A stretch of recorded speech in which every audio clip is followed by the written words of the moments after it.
very special guest, Dr. Rob Willison. He's a philosopher.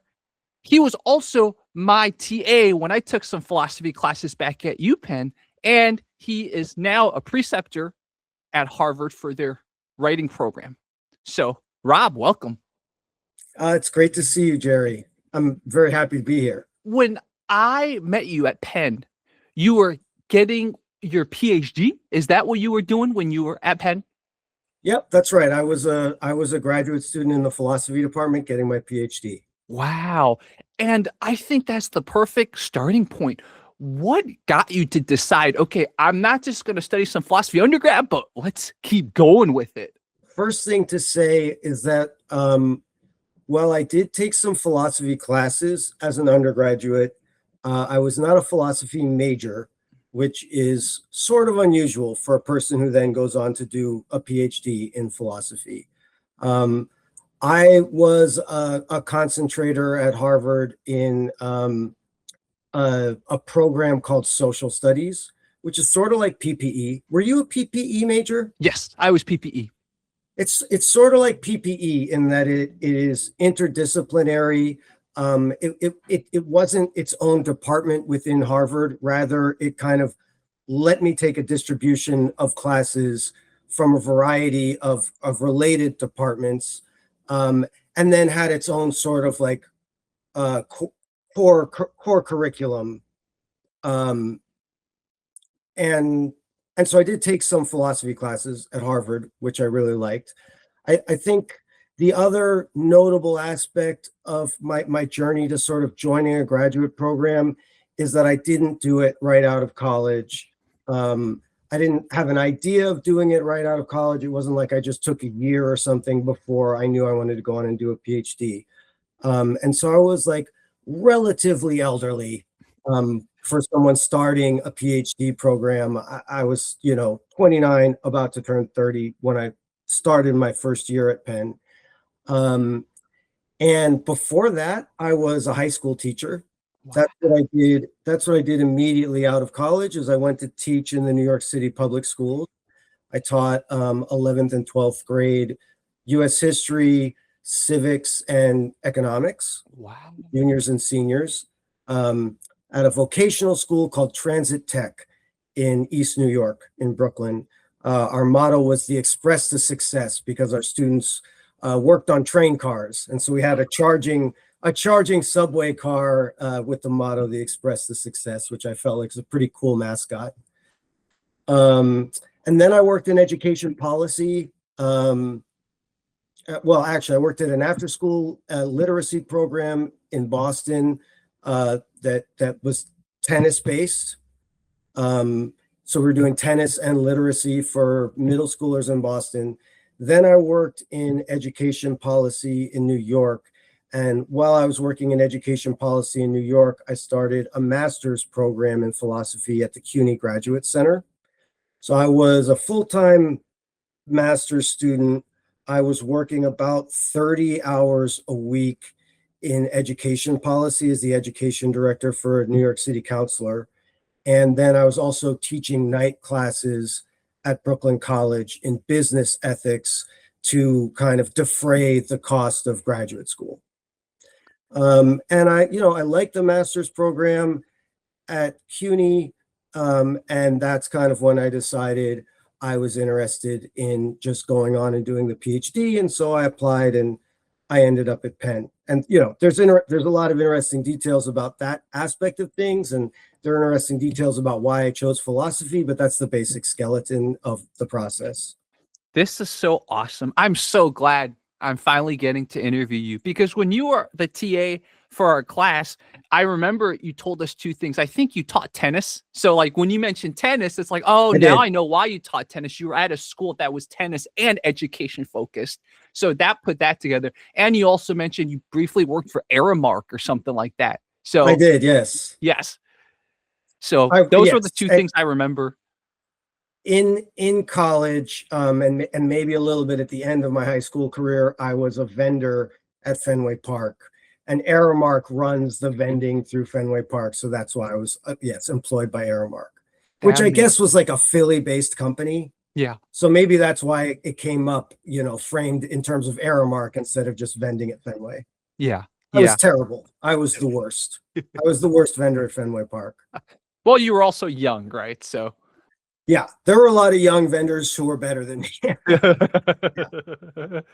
so that is so interesting. I did not know that at Harvard you studied something that was similar in its sort of approach to PPE, which makes sense why when you were the TA, I could tell that like there so many things make sense now. Like I didn't realize you were like in your, I think, 30s by the time you were our That's TA. right.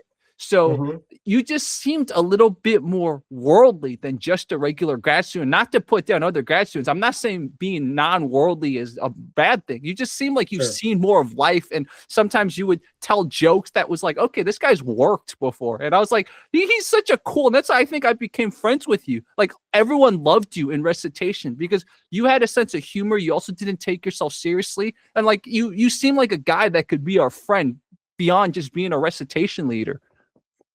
Yeah, that was a great recitation. I mean, you were a very special student, but there were a lot of charismatic, intelligent, engaged students in in that section. Um, and so it was a great experience for me, and it's easy to be an engaging teacher. Well, maybe that's an exaggeration, but it's a lot easier to be an engaging teacher when you have engaged, curious, active students. Mhm, And mm, also like students who are social and willing to connect with each other and get along. Because I feel like you guys kind of really learned as a team, not always by agreeing with each other, but by being interested in each other and engaged with each other in a way that connected with the subject matter. yeah, yeah, And that's incredibly powerful. I mean, so much of education, rightly, we think in terms of content and strategies for content delivery. Um, and in some ways, actually, maybe I wish we were more rigorous in terms of thinking about content and being serious about exactly what content gets conveyed, although that's a dangerous road to go down. But I think something that can be overlooked is just even within that paradigm of a learning process that's really about gaining mastery over difficult content, the most powerful thing is the human relationships that develop between people who are engaged together in that effort. And if that's not there, it's very hard for most people with normal human psychologies to learn. yeah, And you guys had that, which I think was just a really fun aspect of that class and that teaching experience for me. yeah. And I do have to give a shout out to Al Philrace, he's the faculty director of the Kelly Writers House, because I interviewed him yesterday and he said very much the same thing. When he teaches poetry, he's not just teaching poetry. He's more teaching about how we can sit together, read poetry, discuss poetry, learn poetry. It's about the social experience. So he would very much be in agreement with what you just said.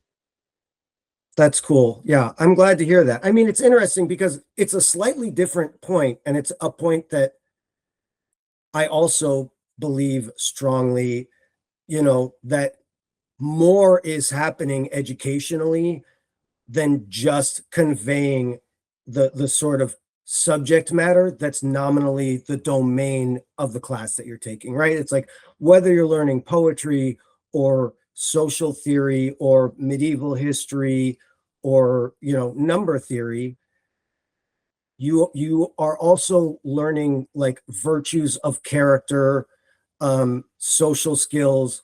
You are building relationships, and all of those things transcend that subject domain, right? And so it is important to keep that in mind as well, the way that almost like teaching the domain is instrumental to other important things. But I think it's also true that even if you want to be really rigorous and sort of say, and maybe this is especially bad with respect to poetry, but if you really wanted to just say like, no, I am a poetry teacher. I'm not here to teach 21-year-old adults how to be better human beings, and that's not my expertise. I'm not here to teach them to be better citizens. That's not my expertise. I'm not here to teach them how to get along with each other outside the classroom. That's not my expertise. My expertise is poetry, it's history, the technique, the beauty, and that's what I'm here to get students to appreciate. If you had a philosophy like that, even then, I think you have to be extremely attentive to the relationships and the investments that are developing between the people in the classroom, just as a means to content mastery. Yeah. And but in fact, I think, of course, like education is incredibly rich, and like all of these things are active in a good college classroom. Yeah. The next question I have is, when you went off, worked a little, and then first went back to CUNY to get your master's, and then Yeah. later on decided to go back to Penn, was the application and the admissions, was all of that easy, or was it kind of sort of stumbling around again? Tell me about that. Um, it was not easy. Um, I could be wrong, but I feel like the process was very different for me than it was for many of my contemporaries. But even more so, I feel like the process then is maybe very different than it is for people kind of applying to comparable PhD programs now. Um, One thing I would say, even though at the time I was lucky to get into Penn and I kind of got in by the skin of my teeth, I think that PhD programs were, at least numerically speaking, a lot less competitive than the application process is now, just 15 years later. Um, but I know this is a roundabout way of it. I mean, another big difference, just talking about the application process, is that it was just way less digitized. So I was still sending in all of my materials in hard copy, including letters of recommendation. Wow. So one of the many difficult aspects of the process for me was just getting letters of recommendation. Um, Partly because, again, I was not a traditional student, in the sense that it wasn't as if I was sort of in the process of having gotten my BA in philosophy and I had philosophy professors telling me, oh, you should go to graduate school, where it's a much more natural process than to be asking for recommendations. It was more sort of like, years after having graduated and taken someone's classes, someone who, you don't always have a great sense of how well your professors even know you. You're kind of in a position of asking them to kind of do you this favor.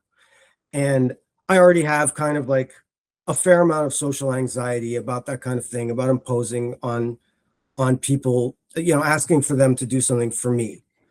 And so that was just a difficult process, was kind of like building up the courage to write to these professors and asking for them to do this thing, and not really feeling sure if they were in a good position to do it or what was required. Because again, another thing is I just didn't really understand what graduate school was in a lot of ways. I didn't understand what went into a good application or not. I was just kind of doing it without guidance, just kind of winging it. Not winging it in that I wasn't taking it seriously, but winging it in that I just didn't have a lot of experience with exactly what made a good version of this process, a successful version of this process, or not. And a quirk, actually, of that is that when I did, in fact, secure letters of recommendation, the process was that the professors would mail me hard copies of the letter with their signature across the back, so that you couldn't tamper with it.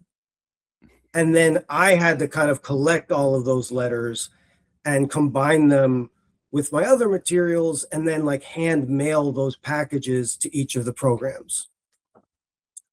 And that had some interesting consequences. I don't know if I should get into, but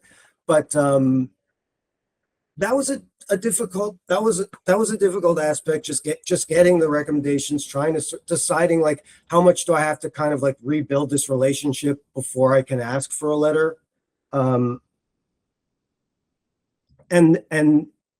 it was also really rewarding in certain ways. Not really knowing, where to apply. But then another thing that was really difficult for me was just deciding that this was what I wanted to do. And entitled isn't the right word, but also that this is something that I was entitled to do, and that this was something that was not extremely unwise to do. That it wasn't irresponsible to my life and to the people in my life who are closely connected to me and rely on me. And so just really figuring out, like this is how I want to spend 5 years. That was extremely difficult for me. And it took a lot of emotional and intellectual energy sort of thinking through that. I don't know, is that a helpful answer? Very, very helpful. Okay. So I don't know if I told you when I got back in touch with you, but I applied to grad school recently too. I don't So, think you did tell me oh yeah, that. I That's didn't tell you. interesting. So Yeah. last year, just randomly, I toured Hopkins's campus in DC, and something just clicked in me, and I sort of made the same decision. I like had a period where I realized I think I want to go back to school because I was always learning, and to my credit, I was always staying in touch with the professors that really, really like I felt like they really made a difference in my life. But it was the same exact thing when I decided I was going to apply to grad school. I was like, yes, I've been in touch with those professors. And I even featured some of them on some of my, hundreds of YouTube channels I had. But I'm like, is that enough to get them to write recommendations? I had the same exact thought issue because I also didn't just decide to go to grad school right after Right. undergrad. And so it was like obviously everyone has social anxiety, right? When I emailed them, I was like, I also had that feeling, but thank goodness. I was like, dude, if you need me to write you some memories of the class just to refresh your Yep. memory as to who I was, like I wrote them all the memories and stuff Yep. like that. So like I tried my best to just they obviously still remember me, but it's like that might not be enough to help them with recommendations, right? So Yep. yeah, I know exactly your feeling. And the other thing that really hit close to home is like, okay, I love that word. It's like it's not that I'm entitled to, but it's like it is something that I can do in this society. It is something that American society, Western society offers to you. And do you want to go for it? And yes, it's a time commitment, but people like you and and that's why we got along so well when I was an undergrad, we're going to make it worth it. That's just how we are as people. So it's going to be worth it. But there is the time thing, right? And you don't get time back. That's the thing. Yeah. Jerry, I just want to say, I mean, first of all, it's like, I'm very happy to hear you say that. And I'm kind of curious, so I'd like to ask a couple questions. But I mean, I'm happy to hear you say that because this is not universal, but I find that, my experience in conversing with my peers, and just for clarification, I mean, because of the kinds of positions that I have held, my peers are often people who are, as I am, sort of on the edge of having a professional life in academia.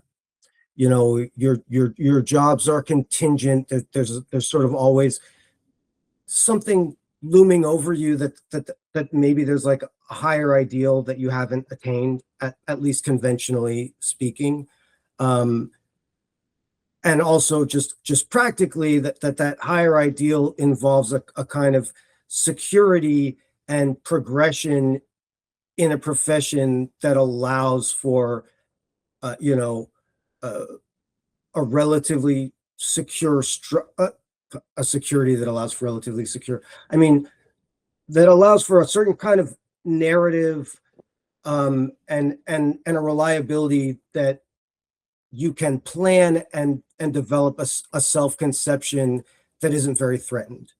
Whereas, if you're on the sort of margins, the positions that you occupy, they can always go away.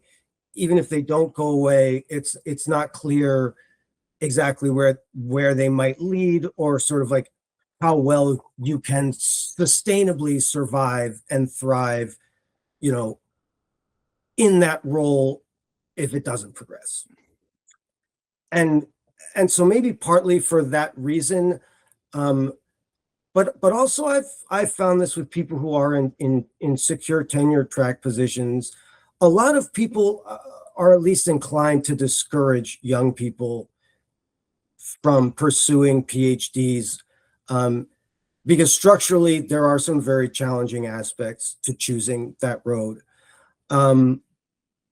And I'm very well aware of those things because, many aspects of my life that, which I'm very grateful for and happy in, but also sort of deeply anxious about, fears, regrets, things that I wish I had, but I don't, you know, um, a lot of that stems, like, in pretty clear ways, from a combination of these choices and the way that I've executed those choices in the decades since. Mhm. But I have to say, like, in spite of all that, um, I always get a very warm feeling when young people that I admire and that I care about are interested in pursuing a PhD, or in fact do pursue it, because first of all, those years of my life were just such lovely years of my life for their own sake, and it's easy to underrate that. Like, every year of your life is not just preparation for future years, because the future years run out, I mean, and so, yeah, first of all, that and and it's not like that for every graduate student, of course, but I want people to have that.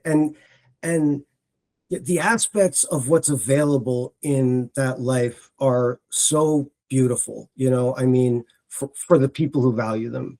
The, it's very rare to have the opportunity for even a significant part of what your professional life is supposed to be about to be the pursuit of curiosity, to be learning for its own sake, for the intrinsic pleasure and value of learning, for the pursuit of truth for its own sake.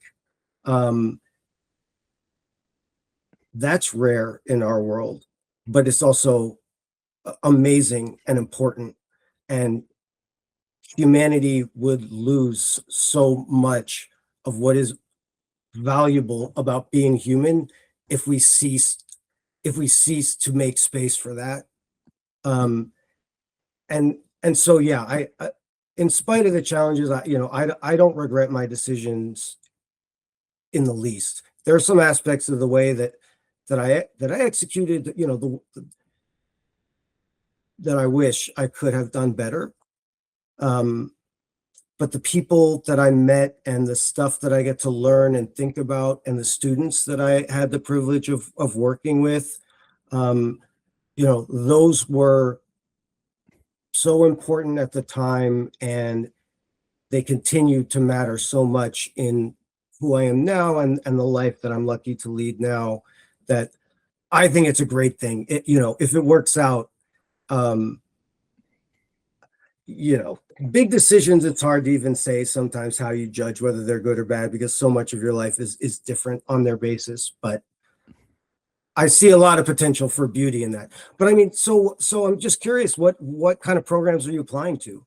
So I'm in the DC area now. And what happened was I was in LA for so long. And what ended up happening was I started getting the urge to just learn on my own. And so, I would take courses on Coursera, or take courses on Udemy. And in fact, it benefited me so much that I was even able to create like consulting jobs based on the new knowledge I learned.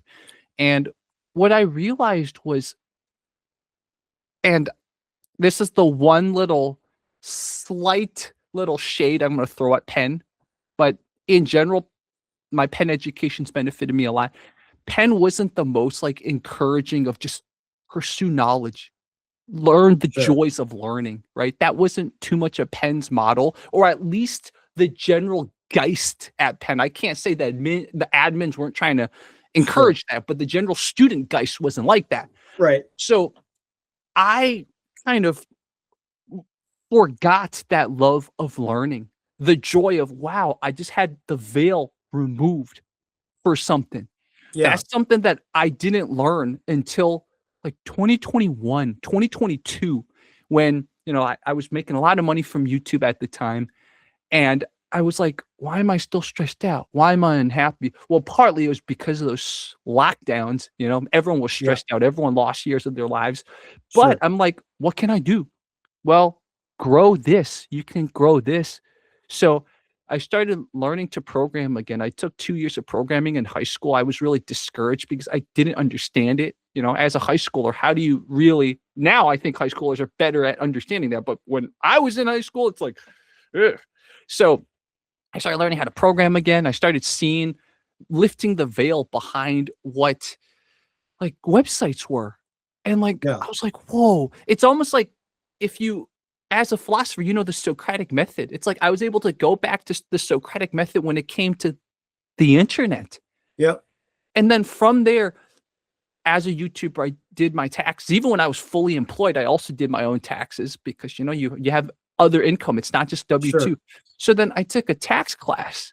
I took a tax class in 2024, and Uh-huh. it like lifted the veil a little. I'm like, I'm still scared of taxes, but at least I'm scared with knowledge. I don't think anyone doesn't have anxiety when they do taxes, but at least I know where to solve the anxiety partly. I'm never going to fully not have anxiety. So Sure. like between these experiences, I think that's what eventually, I don't remember how it happened, but the School of Advanced International Studies at Hopkins, just either I got an email or I like looked it up. I'm like, I'm in the DC area now. Let's see what colleges are available. And then they had an open house. I was like, let's go. And you've been to DC, right, Rob? I have, yes. Mhm. So the art museum, right? The very famous art museum. Across the back door of the art museum used to be what's called the newseum. And as a guy that used to work as a journalist, I should have visited the newseum, but the newseum closed down partly due to the lockdown. But Hopkins bought the building.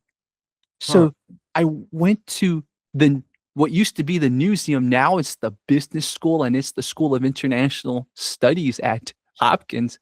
And Yep. I'm like, wow, something just like clicked. I was like, this is what I need. It's not just learn things, but like really learn things, like formalize it. And Yep. I'm sure being Asian, having that influence from my parents, because both of them have beyond undergrad degrees, it inevitably got to me. I was like, sure, I think it's worth it. So like there's a lot of factors, but the most key factor is I rediscovered the love of learning that unfortunately Penn unintentionally beat out of me. I remember you could probably check your emails if you still have your emails. I sent an email to shout out Christina Bicchieri. I sent an email to her. I like sent an email. I CC'd you. I CC'd Chris, the other recitation leader. I was like, Yeah. this is my learning style. Can we like give more credit to the fact that in Rob's recitation, we really learned and discussed? That was only 5%. 5% was the participation weighted. And I was trying to argue to Christina Bicchieri. I'm like, make it like 15%, make it 20%. Tests don't mean too much. Like tests won't test how much of a good person you are. It's not going to test how well you're going to do at a job, Of Sure. course, I made my case. It didn't make a difference, but I tried, because I really valued the learning, the real joy of learning. And that was beat out of me. And I'm not saying it's Christina Bicchieri. I'm saying it was the Penn institution, the geist at Penn itself. Sure. Some of that, might be peculiar to Penn. I mean, certainly Penn has, you know, a reputation partly because of the number of professional schools and the strength of its professional schools, of having a relatively pre-professional ethos um, compared to maybe other Ivy League schools. Yeah. But I think probably more to the point is that, you know, the experience that you had with that ethos is just an experience that is generally taking hold in institutions of higher learning. Um, and you know, it's certainly a big difference, and a lot of that has to do with things that are going on outside the institutions. The structure of the society in which these institutions are embedded. And so, to some extent, I think, sure, it's issues of a particular school and what they're doing well or what they're not doing well. In other cases, it might be just issues of with higher learning in general and what in the higher learning space we can be doing better as a community. Um, but to a large degree, I do think it has to do with kind of like improvements, changes that we really need to make in the broader social structure. Um, and of course, I mean, like, there's great importance and power and beauty in the instrumental side of learning as well, right? So, it's what I don't have a lot of love for the ethos that kind of like pits students against each other as if like education is a hierarchical competition for access to and status in a hierarchical competition in the social world like that. I don't see a ton of inherent value in that, although, you can of course make cases for limited versions of that ethic in, particular contexts. But the idea that learning is not just for its own sake, but that what's happening at Penn is also enabling people to sort of like make contributions to, the suffering of people who are stricken with disease, right? Or people who are, you know, in in an unfair position in an unjust social structure, right? I mean, there are lots of benefits that accrue to others and to ourselves on the basis of the fruits of our learning, in addition to just the intrinsic value. And so I think it's great to valorize that, but I also think that these two forces, to the extent that it's not just a false distinction, um, I think that these forces are mutually reinforcing, right? I mean, it's like the most socially beneficial discoveries that as a human community we have ever made were deeply motivated by curiosity and the drive, valuing truth for its own sake and the pleasure of learning. I mean, whatever. The examples are endless. And so I do think that sort of, yes, that intrinsic value, that love of learning, that respect for truth, a certain sort of disinterested respect for truth is essential to the instrumental function of education. But I also think the instrumental function is part of what cultivates curiosity and wonder within us, right? It's like we start with practical problems in many cases, and that is what piques our curiosity and and gives us that motivation that engages us with other things that we care about, and so I think these things work together in an ideal situation.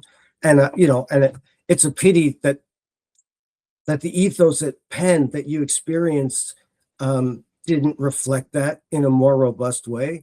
But it's also excellent that you found it for yourself. And of course, it's inevitable that we go through ebbs and flows in our journey. So, but I'm excited. But what is the PhD that you're thinking of doing? Yeah, so sticking to exactly what you just talked about, my goal is it's both learn more practical things and learn that love of learning together, right? Combine it together. So there's 5 programs I've applied to, all in the DC area because right now I'm just here.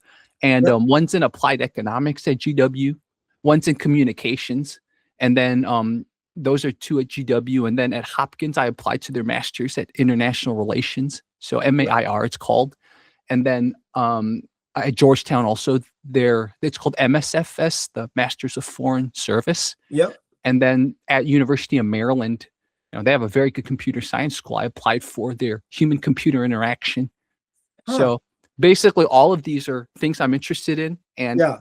whatever I do, I'm going to build not a lot of knowledge, but also a lot of practical skills.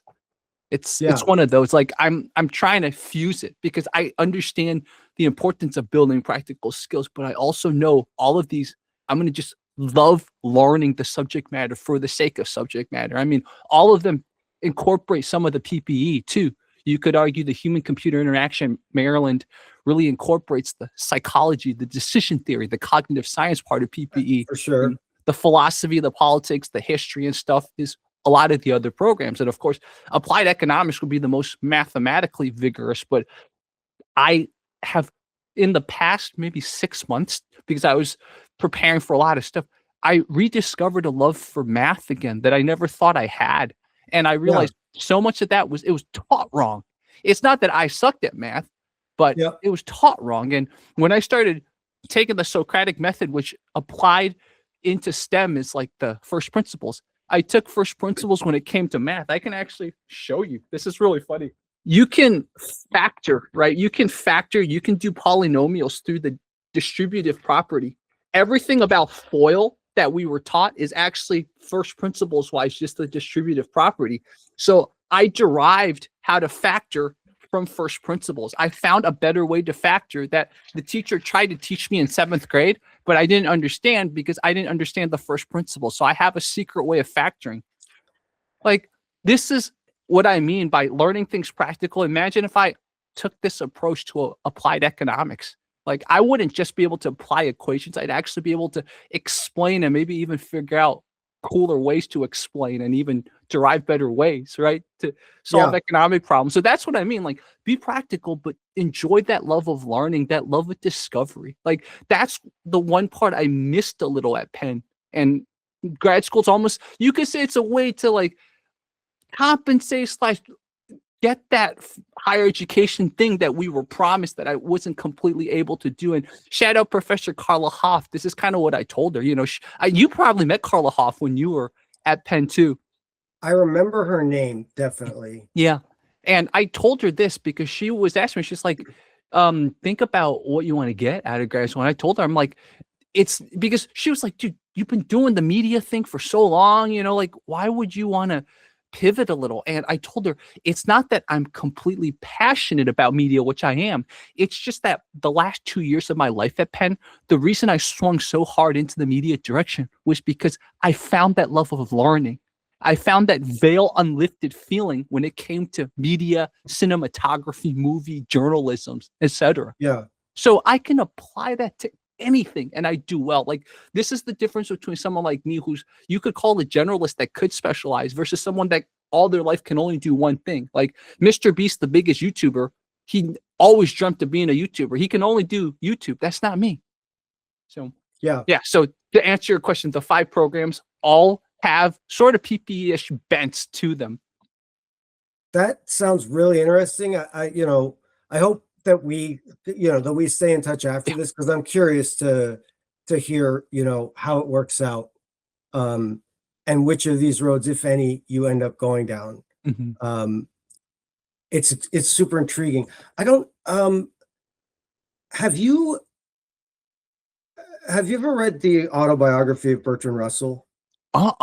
Bertrand Russell is on my list of people to study, to read. So I'm so glad you mentioned it. My dad actually mentioned Bertrand Russell's student because, like, Bertrand Russell, I forgot his name, the German guy, like, his philosophy even made it to China. So, like, my dad mentioned his student, but he un he like didn't attribute the right philosophical foundations. Like, he thought the student said it, but it was actually Bertrand Russell that said it. But yeah, please go ahead with Bertrand Russell.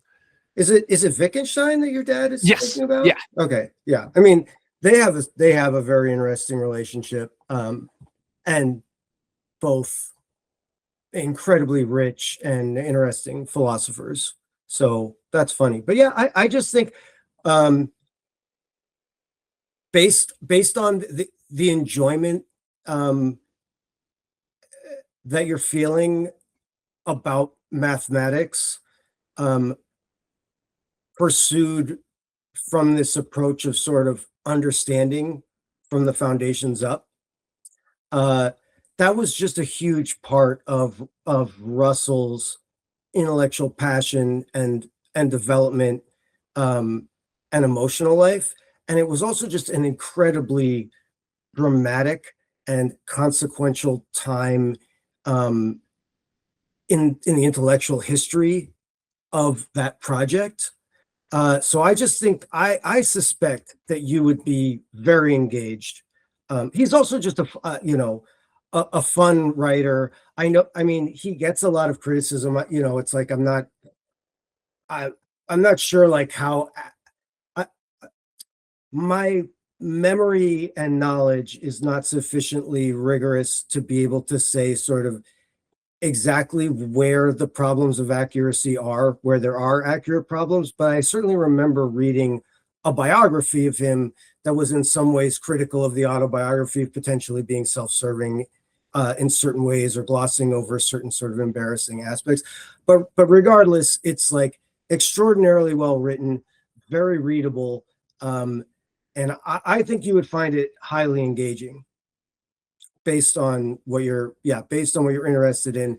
And then of course that can take you into some of the philosophical work. I mean, he's got a lot of books about the foundations of mathematics that you would find interesting.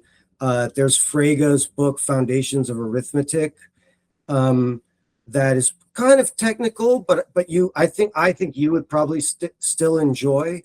um, and then based on your interest in applied economics and what you were saying about that, I think you might kind of enjoy reading Frank Ramsey. Okay, I'm Um, writing this down as you talk about it right now. yeah, and then like if it, and then just for something, I mean, like the autobiography is just super accessible. I mean, it concerns very complex things, and it'll take you to deep places, but it's very accessible. But for something that's just mega accessible, and this maybe you have read, and maybe we haven't talked about it because I think I encountered it around the time that we were knew each other best and we're in the closest touch. But there's a graphic novel called Logic Comics, Oh, which is you definitely about, talked about it. Yes. yeah, you might enjoy that. That's sort of like a dramatization of Russell's journey in the foundations of math and logic. Wow, that's And amazing. that you can like get through that in a day or two.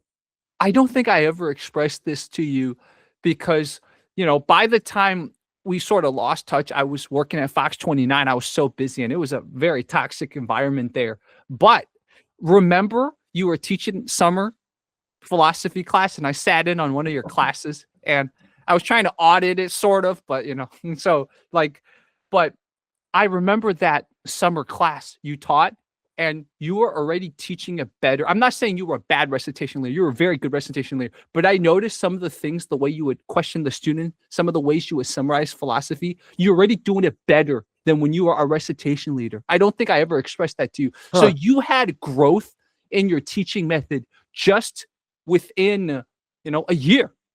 So I wanted to, Yeah. if I've never expressed that to you, I wanted to tell you that. That's very interesting to hear. It's Yeah. extremely interesting to hear. I mean, you know, that comment just gives me a few thoughts. I mean, one is of course like, being a TA, is in certain ways like just a very different job than kind of like running your own class. Um,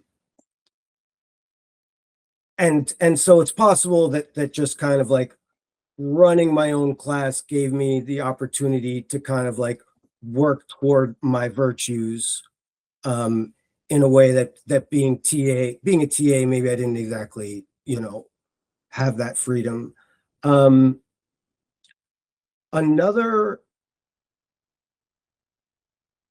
maybe I'll just say two of these three things.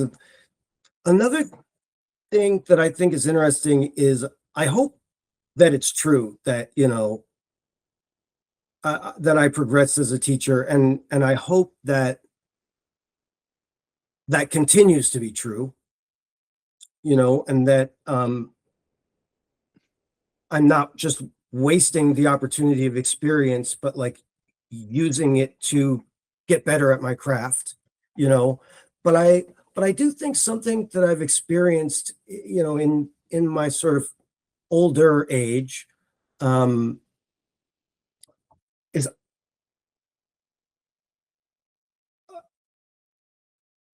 I think that there are some fundamental ways that I have always been a very confident teacher, um, that haven't that haven't changed. But I would say, like, the older I've gotten, in certain ways, I've found myself getting less confident in my teaching. Um, and so it's just interesting to compare that, because I feel like I was more confident, and it felt like things were coming easier to me. And I had a more secure sense that I was doing things the right way, and that the things that I was doing were successful when I was younger. And so, you know, it would be interesting, let's just say that you're right, that I got better from the previous year to the next year, and let's say that continued, although that's all very optimistic, and even if it's sort of true, it would be simplistic if it's true at all, and it might not be. Um, it's sort of like, in that same period, I would say that my sort of self-evaluation has in some sense gone in the opposite direction. You know, I'm simplifying, but that's definitely a tension that I felt when you mentioned that, is, you know, yeah, I feel like, in some ways, like a little, like, less and less confident. I think that's a Um, sign of growth, honestly. That's a sign of growth because anyone that, like you, is has a PhD knows knowledge is infinite, right? So the more you sure. know, the unfortunate thing is the more you feel like you Yeah. don't know. That is Yeah. just, The more you you know. know, the more you know you don't know, for Yeah, sure. yeah, yeah. So, and I think, Rob, this is actually a great time to talk about what you studied as your PhD. I don't think I ever knew. So what type of philosophy, what was your focus as a Yeah, that's PhD? interesting. Yes, because in certain ways, like, that's in certain ways, you know, at least in terms of disciplinary conventions, my life as, um, a researcher, you know, in terms of pursuing my own dissertation, and my own study of philosophy at Penn, was like unusual, like unrelated is the wrong term, but not like so in sync with the teaching roles, that I was getting. And part of the reason is I kind of had this eclectic and diverse background, and, you know, and so, you know, Christina wanted me as the TA for that class for reasons that were unrelated to, like, what you would call my philosophical interests or my research as a graduate student. You know, in comparison to someone like Chris, who is the other TA that year, you know, wonderful person. He's in the Boston area. He's a professor at Suffolk, but he was, you know, his field was like political philosophy, you know, um, and and and so that PPE approach was just very central. But sorry, this is a long way. What I guess the easiest way to start is just to say, sort of, yeah, nominally, like, when you're applying for jobs in philosophy, you have this thing at the top of your CV that says your AOS, your area of specialization. And that kind of determines the subset of jobs that you take yourself to be eligible for, and that employers will recognize you as being qualified for. Right. So, I mean, if you, yeah, you know, if your AOS is ethics, you know, you're probably not even applying for a job at Princeton that's advertising for logic. It's just, you know. And so my AOS was philosophy of language, primarily, and then also ethics. But my advisor was a philosopher of language, Liz Gass, or excuse me, Liz Camp. Um, and yeah, so I I think maybe the interesting and this is kind of a long-winded answer, so you might want to like edit it for coherence for people who don't have an attention span to hear someone sort of babbling for a long time. But I think the interesting way to answer the question is to kind of tell a story of how I ended up studying what I ended up studying. Because when I came to Penn, again, I would say like, yeah, one of the differences between me and I would say most first year grad students, even at that time, is that most people came in saying, you know, I have this particular interest and I want to come to Penn because you have these people here and I want to study with those people, right? So it's like, I'm interested in Kant and Paul Guyer is at Penn and he's a leading Kant expert and his work on such and such has been very formative to me. And so I would potentially be interested in studying with him and like other modernists like Gary Hatfield or Karen Detlefson, right? You already come in with sort of like a self-conception of roughly like what neighborhood you want your project to be in and who on the faculty works for that. And you know, I wanted to study philosophy because I just liked philosophy. That, you know, the classes that I'd taken at Harvard that were philosophy classes, I deeply enjoyed and really liked the professors. So like in particular, you know, I took some ancient philosophy classes from this guy, Raphael Graham Wolfe, who I think is now at the University of London, but was just, yeah, like a human being that I admired and whose intelligence engaged me. And the subject matter I loved, you know, just reading Plato was to, you know, and then Kwame Anthony Appiah, who pretty soon after I took his classes moved from Harvard to Princeton and then has since moved from Princeton to NYU. And your viewers might know him because he also, he now writes the ethicist column for the New York Times Magazine. And he just was, you know, one of the smartest, you know, just one of the smartest, but also just intellectually and impressive and admirable, like knowledgeable, responsible, in the way that he thought about things. This was my experience of him. And also like, for me at least, quite an amazing educator without making it like his brand.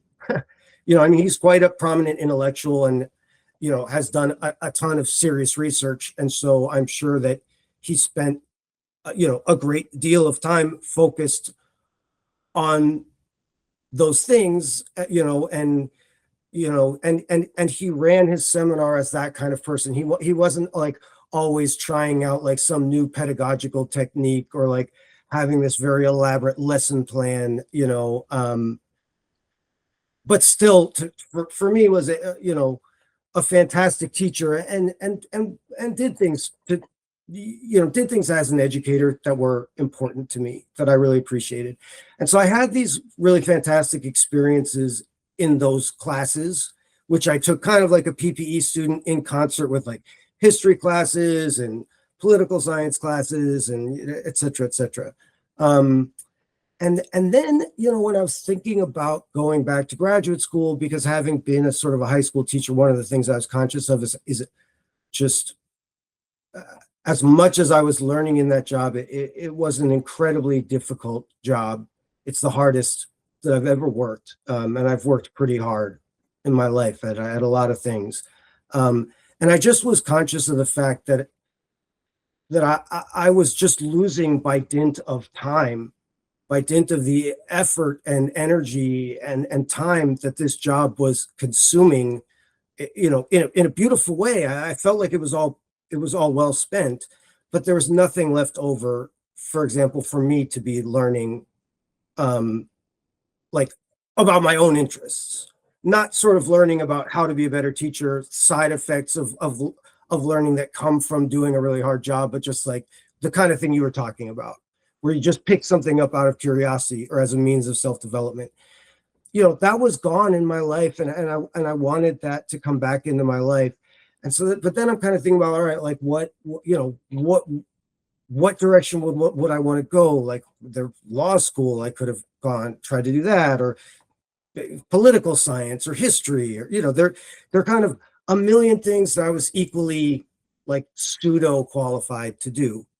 And the reason that I picked philosophy is in addition to those experiences is because I just felt it was going to give me the most freedom to follow where my curiosity took me.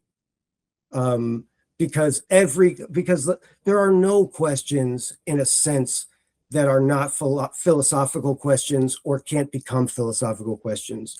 You can be interested in mathematics, you can be interested in poetry, you can be interested in history, you can be interested in geology, you can be interested in sports. And there are just really great philosophical questions to ask and think about in any of those domains or in modes that transcend all of them.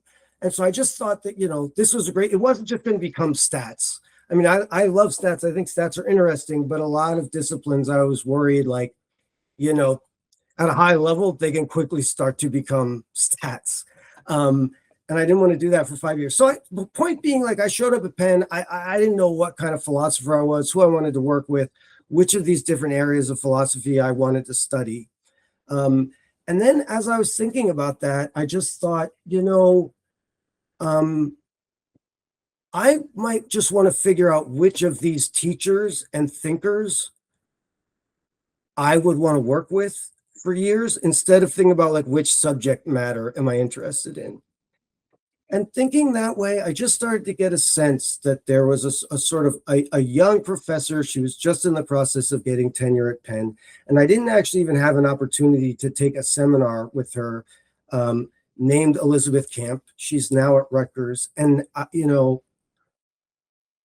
I just thought that she was, so smart and interested and curious, but also like open-minded and, self-confident and versatile in a way that would make her skilled at dealing with someone who's maybe a little weird, and isn't necessarily just kind of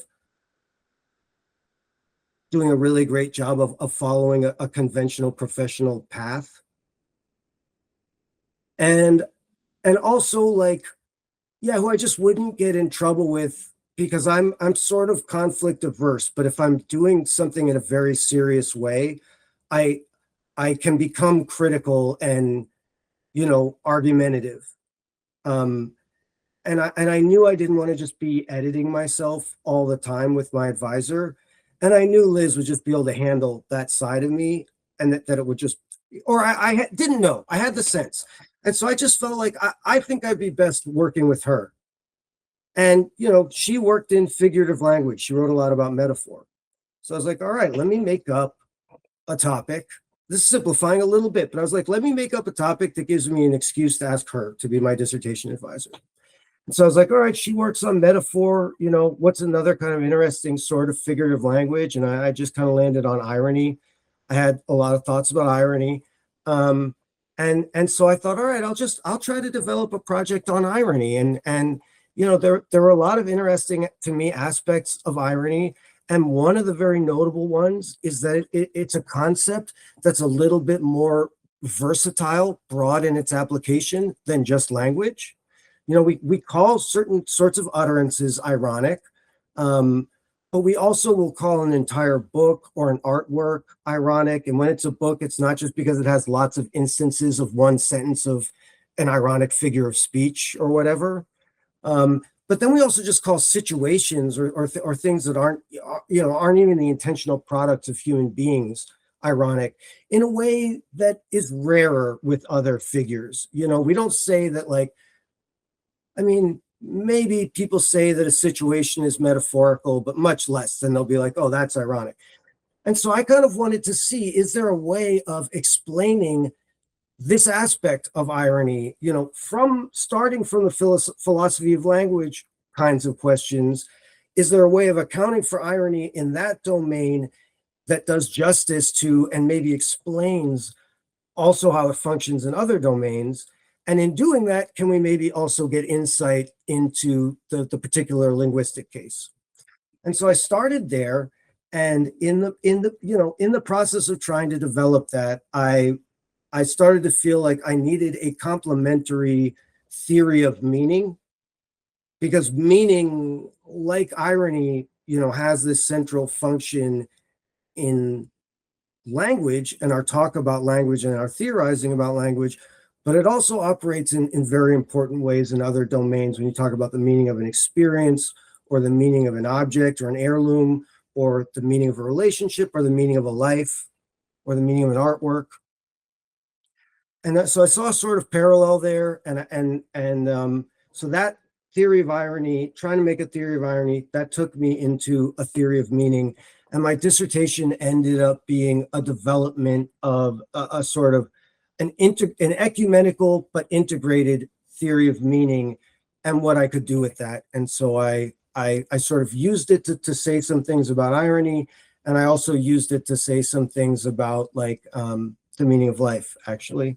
So that's what I know it's a very long story, but that's how I kind of came from not being a philosophy undergrad to having the dissertation that I did. The point about being interested in irony is so deep, because I didn't write my Penn essay about irony, but when I applied to college as an undergrad, I definitely wrote one college essay on irony. That is interesting. Yeah, I love irony. You know why? Again, this is not politically correct to say anymore now, but growing up, the word on the street was Asians don't understand sarcasm. And it's completely not true. Asians understand sarcasm. We just don't think it's funny. So it's not that we don't understand it. It's just we don't laugh at it. Right. So that's one of my intros into irony. I'm like, there's like an ironic component to sarcasm. I just don't think you're funny. But like, even when I was working at Fox 29, I'm not going to name that guy's name, but like nowadays, I probably would have gone to HR. Every time he'd make a joke at me, he like tried to be sarcastic, and I'm like, okay. He's like, oh, you didn't get it, huh? You're Asian, you don't get sarcasm. I'm like, no, I get sarcasm. You're just stupid, and I don't find you funny. It's that simple. Right. So yeah. I love irony. I love to break down irony. There was a phase in high school where I would just use that word. That was like my drinking word. I would just use the word. Oh, this is so ironic. My friend's like, can you stop saying irony? I love irony. So that's so, see, this is why we got along so well. I didn't even know you had that interest, but this is something like philosophers could probably talk about. Some people just have things that like they really, really can connect about unconsciously. And we connected about this, not even knowing about this until now. Yeah, I agree. I mean, yeah, compatibility is such an interesting and lovely thing, and it's very fun to experience. Yeah.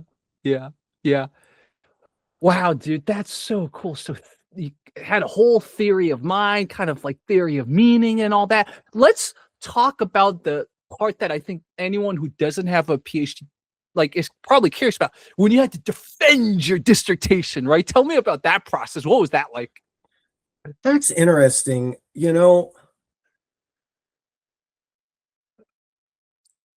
I think I probably don't have like a ton of really interesting stuff to say about that. But I mean, there are a few aspects of my sort of dissertation defense.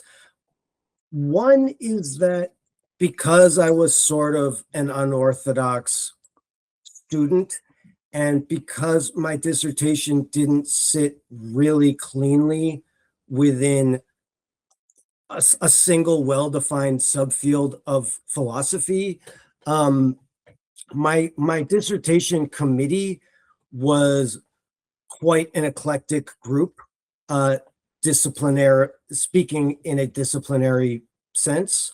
Michael Weisberg, I don't know if you remember him. He was one, a philosopher of science.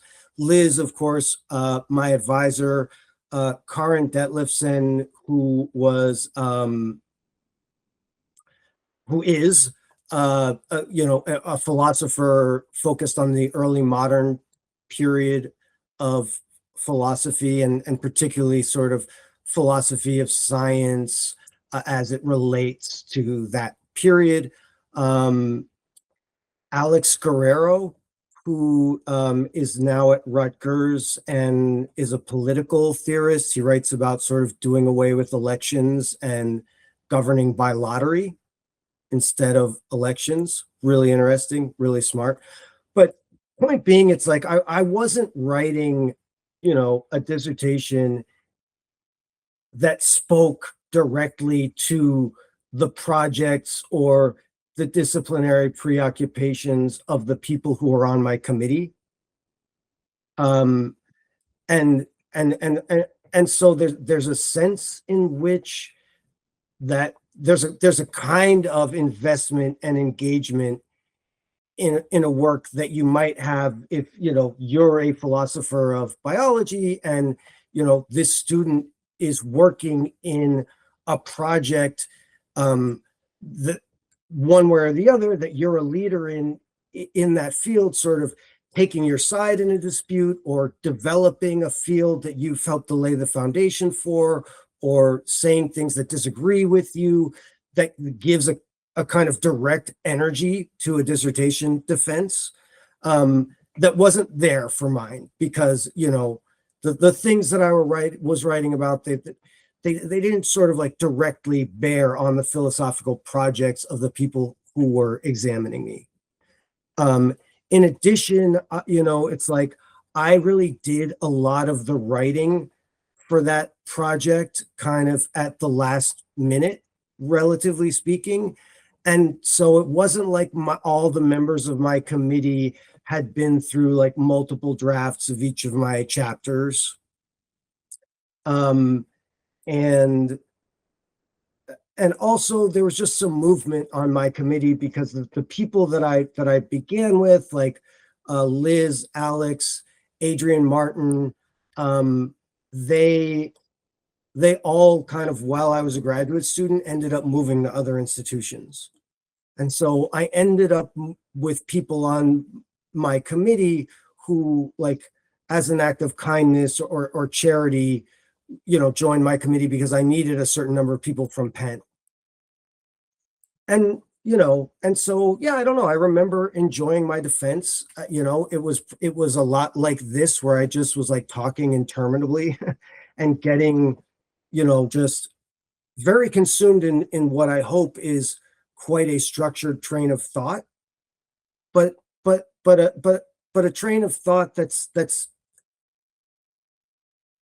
not not communicatively perfect, because it's not suited to the attention span of someone who's not getting an opportunity to interject and participate themselves frequently enough, and also just sort of like hasn't been spending sort of years thinking about this particular thing and sort of organizing it all in their mind. And so I feel like I did a lot of monologuing, um, in my defense, in my dissertation defense. But beyond that, I don't remember. A friend of mine came and he videotaped the whole thing, so it exists somewhere. And he cut a few funny moments of just sort of odd or notable things that I said when taken in isolation. But yeah, you know I feel like that's a topic where you could get much more interesting answers than I just gave you from other people. I was just looking up to see if I could find it with a Google search. Couldn't find it, but if I do find it, I'll let you know, and I will definitely enjoy watching that. So, Rob, I think all roads led to Harvard. You started out undergrad at Harvard, now you're at Harvard. How did that happen? I think that could be our last question.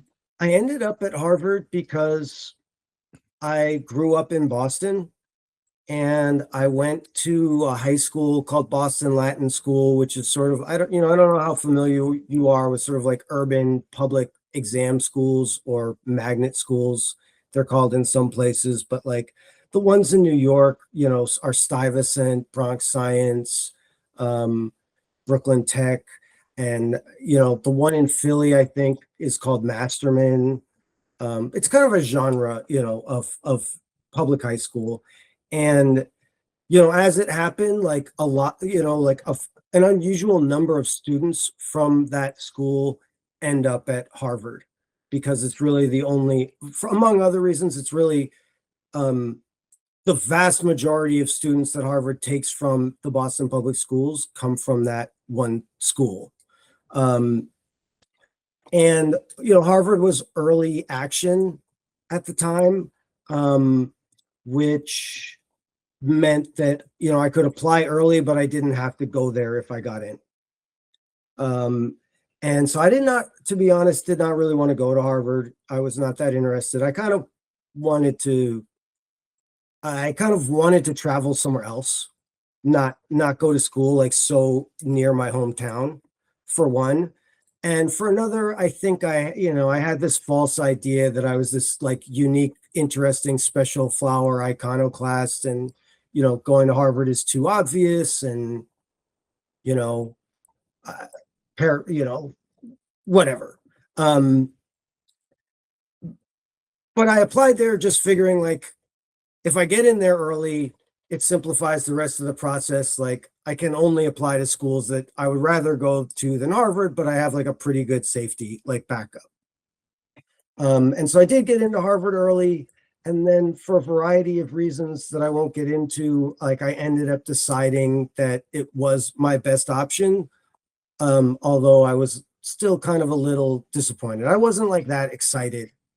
And then, when I was there, I didn't conceive of myself as being that happy, and particularly not that happy with Harvard.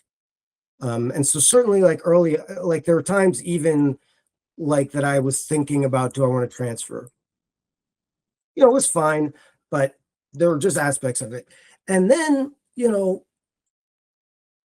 first of all, like it ended up actually, I, I was lucky in a way because my father died very suddenly while I was an undergraduate at Harvard, and unexpectedly. And, my little sister was still in high school. My mom was in Boston. And so it ended up actually being important to me that I was near the rest of my family at that time. And also, I have to give Harvard credit. They were, I already had a financial aid package, but they modified the package, in ways that were very helpful after, my family's income source was suddenly gone. Um, and and so those were really good things. And then as the years passed and I graduated, I realized how lucky I had been in a lot of ways that I was not appreciating when I was there. And so now I think back on my undergraduate experience with a great deal of gratitude, um, and just recognizing how lucky I was in a variety of ways. I ended up back at Harvard, after I graduated from Penn. I got a lovely job as the associate director of the Parr Center for Ethics at UNC. And that was just an amazing environment, and, wonderful community of people, and a lot of really excellent philosophers, but people who also were good colleagues and cared about each other, and cared about the students. And so I was extremely thankful to be there. And then for a variety of reasons, kind of as COVID was underway, I, applied for jobs closer to Boston, and I ended up, getting a job as a lecturer in social studies at Harvard, which was the concentration that had been my major. And so I moved back to Boston, and, closer again to my mom and my sister, who are both still here. And I moved from social studies to the writing program, but again, it's complicated. There are good things about it and things that are difficult about my situation, but overall, I'm again grateful for the chance to teach, and the lovely students that I've had. And it's been very interesting to see the way that things are similar and to see the ways that things have changed for young people. Wow, I didn't realize that there were so many things that we didn't even talk about that we had in common because as you could probably tell from how I described Penn, I wasn't always enjoying it, right? And Yeah. as I got older, I started appreciating it more. Like I'm definitely you could say part of the reason I was like, "Hey, maybe grad school's good," is because I realized, especially on the East Coast, they really appreciate the Ivy Leagues. And I'm like on the West Coast, in LA where everyone's woo woo, everyone's artistic. It's not all that, but like I hung out with all that. Nobody cared about your Ivy League education. Yeah. And I discounted a lot, but I realized it actually did help me in certain things. So I'm in that process right now of like reshaping sort of my identity as an Ivy Leaguer, as a Penn graduate, and also re-examining my education. So it's really interesting. You had kind of a similar process with your Harvard education. Wow. I'm so glad we reconnected, man. I'm Me so glad either, we yeah. reconnected. I really appreciate this. I would love to have the reverse experience and just sit here and ask you questions for 90 minutes because I feel like the things that you've said are so interesting and rich. It'd be cool to pursue those. Well, thank you. I would definitely want to talk to you more about a lot of the stuff you do, and I will return the favor. I will sit down and be the one answering questions. Let's say, give me 5 or 10 more years, and I Sure, will. sure. Yeah, But whatever you like, want. there's so much stuff that we could talk about. Like, we could potentially do a whole conversation about irony, about like the stuff you did in your PhD. I feel like that would be Yeah. a great 2-hour conversation. Yeah, I would love to do that. Yeah, this is just the beginning, man. So, everyone, if you have philosophy questions, you have questions about Harvard, you have questions about Rob in general, please leave a comment. And this is so cool. I'm probably going to reach out to some of the people you mentioned too. I'm going to be like, hey, I interviewed Rob. Can I interview you? Just to Sure. surround myself with more academics, man. It's been a powerful journey, kind of reconnecting and just spending more time with the people that I associate with being smart or intellectual or, wanting to learn. Like it's been a powerful way to reshape my mind. And I never knew this would be my path even 3 years ago. So Yep. Yeah, and Jerry, you're going to live a very, very long life, knock on wood. So this is not your last path. yeah, You got a bunch more branches, and probably some backtracking and some off-road stuff. So you know, it's great. I just think it's great that you are kind of. I think you're going to be a lifelong learner, and that's a really fun way to live. yeah, I agree. I agree. Lifelong learner. And I think it'll be a more formalized lifelong learner soon. So that's the Yeah, and again, you're going to be, I made incredible friends at graduate school. You're going to meet, it's just like your classmates, all kinds of interesting people, and be in an environment where, there's something really substantive through which to build relationships. So that'll be cool too. Yeah, exactly.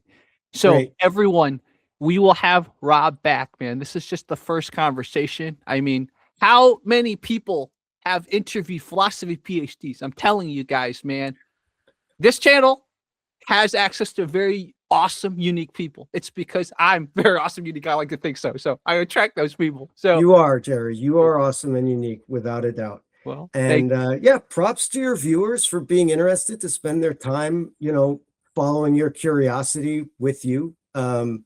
I think you probably have kind of a special community of viewers because these kind of topics are amazing, but they're not for everybody. You need certain sorts of passions and capabilities and a certain kind of openness to be really engaged by this kind of content. So definitely.